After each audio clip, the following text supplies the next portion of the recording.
Il avait refusé d'adopter une fille noire il y a 27 ans. Des années plus tard, elle l'a remercié. Salut à tous et bienvenue sur AZ237. Les Blancs adoptent des enfants noirs pour se sentir mieux dans leur peau. Peut-être qu'elle en a adopté un parce que les Noirs de la ville ne voulaient pas en adopter.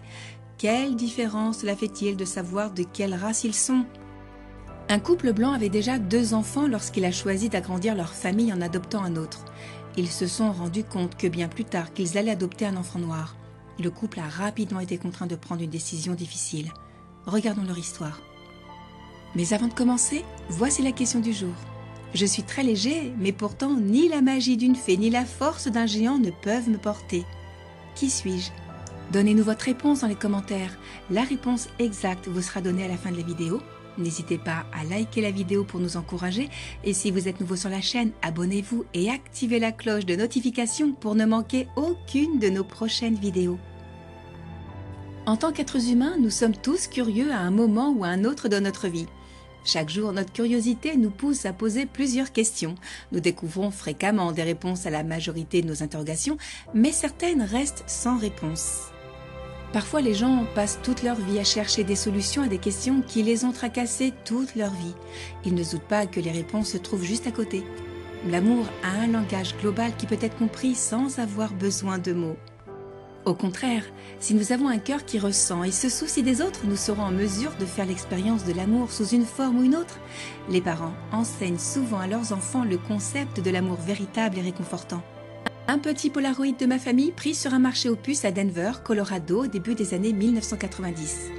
Ma mère, mon père, mon petit frère Devin, ma petite sœur Eva et moi, Mariana, nous étions 5 à l'époque.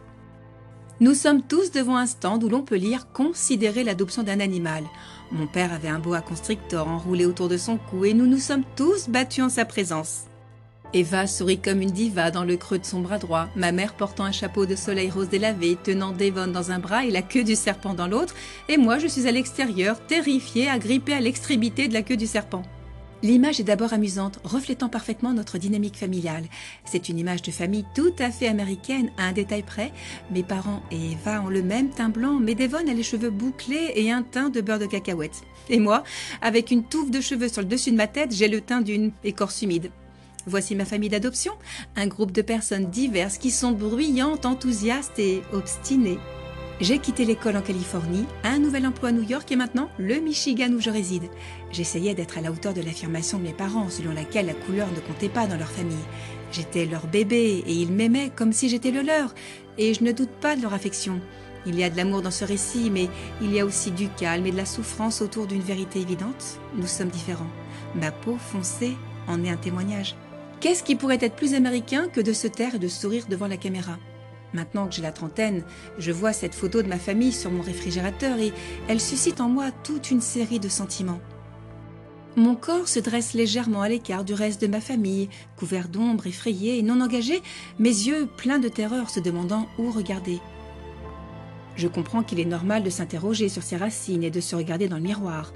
En regardant sur Google des adoptés transraciaux, on ne trouve que quelques anthologies et mémoires ainsi que quelques documents juridiques et publications sur le processus d'adoption. Où étaient les filles noires comme moi dont les parents blancs savaient qu'il fallait mettre de la lotion sur la peau sèche de leurs filles, mais ne le remarquaient pas, qu'il fallait les asseoir et leur dire quoi faire si un policier les arrêtait? Après toutes ces années, comment puis-je remercier mon père? Chaque jour aux États-Unis, inutile de dire que les parents d'accueil et les parents adoptifs ont une valeur inestimable. Paige et Daniel Zazoka d'Athènes en Géorgie entrent dans les 2 catégories. Les Zazoka ont commencé à accueillir 3 jeunes enfants, tous frères et sœurs âgés de moins de 10 ans. Malgré leur jeune âge, chacun d'entre eux avait enduré plus d'adversités que la plupart des adultes ne pourraient supporter en une vie. Les 2 plus jeunes frères et sœurs ne se souviennent pas avoir été séparés, mais Ivy, la sœur aînée, est bien consciente de leur situation difficile. Elle a longtemps souhaité le jour où elle pourrait appeler ses parents maman et papa quand son souhait a été exaucé le jour de son anniversaire. Ivy, son frère et sa sœur jumeaux étaient avec Paige et Daniel depuis 3 ans, ce qui est une éternité pour la plupart des jeunes enfants. Ils considèrent chacun des Zazoka comme leurs parents, mais l'arrangement n'est pas formel, ce qui signifie que les frères et sœurs auraient pu être enlevés de leur maison à tout moment et placés sous la garde de quelqu'un d'autre. Une telle idée terrifiait Ivy, Paige et Daniel. Cependant, Ivy, Paige et Daniel sont au milieu d'un processus d'adoption depuis un certain temps déjà. Ce n'est qu'à la fin du mois d'août qu'ils ont reçu l'excellente nouvelle. L'adoption était finalisée. Le plus étrange est que la nouvelle est arrivée le jour de l'anniversaire d'Ivy. Comme ils voulaient que l'annonce soit mémorable, ils se sont empressés de préparer un cadeau de dernière minute pour qu'Ivy l'ouvre. Une petite boîte contenant tout le plaisir du monde. À l'intérieur se trouvait une plaque informant Ivy qu'elle était désormais une Zazoka. Et cet adorable moment a été filmé. Daniel parle doucement à la jeune fille qui pleure. « Tu te moques de moi ?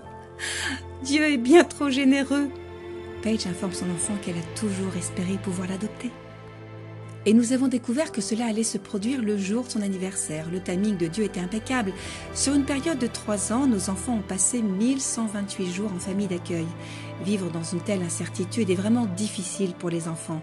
L'adoption est incroyable et nous voulons que d'autres personnes sachent que l'adoption d'enfants plus âgés et de fratries peut être le plus beau des voyages que vous ayez jamais vécu.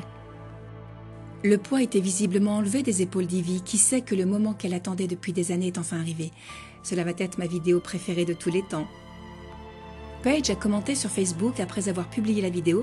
C'est le jour où nous avons annoncé à notre fille Ivy que nous serions autorisés à l'adopter ainsi que son frère et sa sœur. Paige et Daniel, Ivy ainsi que ses frères et sœurs jumeaux se sont tous rendus au tribunal pour rendre les choses légales. Accueillir un enfant est l'un des actes les plus désintéressés que l'on puisse accomplir. Cependant, lorsqu'une personne ou un couple décide d'adopter, cela peut changer complètement la vie d'un enfant. Aucun parent n'échangerait l'expérience inestimable de tenir son enfant dans ses bras et d'être là pour lui. Malheureusement, le couple dont il est question dans l'histoire suivante a pris une décision qui continue de peser sur lui. Un jour, Adam Bruce a choisi de rejoindre ses 2 frères pour jouer au football dans le jardin familial d'un demi-hectare. Malgré ses protestations, ils ont refusé de la laisser jouer. Elle les a suppliés encore et encore, mais ils ont refusé. Au lieu de cela, un de ses frères lui lança la balle si fort qu'elle se mit à pleurer. Mais c'était pas tout. Il examina les expressions de son visage et déclara « Notre autre sœur était une vraie femme. » Elle avait 8 ans à l'époque et se souvient avoir été complètement abasourdie. Qui était cette autre sœur à laquelle son frère avait fait allusion? À l'âge de 10 ans, ses parents ont divorcé et avec le temps, elle s'est éloignée de son père. Peu après, elle s'est précipitée chez sa mère pour lui faire part des propos de son frère Bobby. Mais Bruce n'avait pas l'air d'avoir tout compris et elle posa à sa mère une question cinglante. « Est-ce vrai que tu as une fille avant moi ?» demanda-t-elle. Sa mère, Marge Sandberg, se tourna vers elle et lui dit « Écoute bien parce que je vais te raconter l'histoire qu'une seule fois. » L'enfant écouta sa mère qui commença à raconter l'histoire qui allait bientôt affecter tout ce qu'elle connaissait. C'est un secret de famille. Elle a révélé l'histoire d'une décision difficile que sa famille a dû prendre, une décision qui n'a jamais cessé de les tourmenter à Deerfield, Illinois, vers 1970. L'histoire a commencé avec un promoteur qui a acheté une propriété en 1959 pour construire 51 logements. Il a déclaré qu'il allait vendre une douzaine de ses résidences à des Afro-Américains. Son choix, cependant, n'a pas été bien accueilli par la petite ville de Deerfield qui avait passé des années à grandir dans l'image de l'Amérique suburbaine du milieu du siècle et qui était presque entièrement blanche. Les habitants se sont rassemblés contre le promoteur, soulignant leur besoin de préserver l'ordre racial. Peu après, d'importantes tensions raciales ont éclaté dans la région et tout le quartier a été soumis à des événements improbables qui n'ont fait qu'accroître le mécontentement et l'instabilité. Marge et son mari Len, qui étaient venus de Deerfield avec leurs 2 garçons adoptifs au milieu des années 1950, faisaient partie de ceux qui espéraient que le projet de logement irait de l'avant. Lane était un juif qui sympathisait avec les minorités persécutées. Marge est devenue également membre d'un groupe local qui soutenait le projet. Cependant, en raison des tensions raciales dans la région, la ville a confisqué le terrain du promoteur et y a construit un parc. Entre-temps, les Sandberg ont décidé d'adopter un autre enfant, une fille, afin d'agrandir leur famille. Ils ont engagé un avocat qui les a mis en relation avec une mère souhaitant faire adopter sa fille à la naissance. Le 19 avril 1962, la petite fille qu'ils avaient l'intention d'appeler Rebecca est née. Marge et Lane étaient tous 2 surpris lorsqu'elle est arrivée chez les Sandberg quelques jours plus tard. La petite fille était entièrement noire. Après avoir vu le bébé, M. Sandberg a déclaré que cela lui rappelait les bouleversements raciaux de leur communauté et que la possibilité qu'un enfant noir réussisse dans une région majoritairement blanche était faible. Les adoptions interraciales étaient également inhabituelles à l'époque. À propos de son choix, il a déclaré J'ai dit à ce moment-là que j'allais arrêter le processus d'adoption. Marge, en revanche, n'était pas d'accord avec la décision de son mari et tenta de le persuader de revenir sur sa décision, mais Lane ne voulait pas céder. M. Sandberg a déclaré qu'il n'allait pas garder la petite noire parce que grandir dans un quartier blanc aurait été difficile pour elle. Cependant, il a admis que s'il devait envisager d'adopter un enfant noir aujourd'hui, il le ferait. C'est parce que les temps ont énormément changé. Malheureusement, les choses étaient différentes à l'époque et il a déclaré qu'il avait rendu la fille aux services sociaux. Quelques mois plus tard, les Sandberg ont adopté Amy, une petite fille blanche.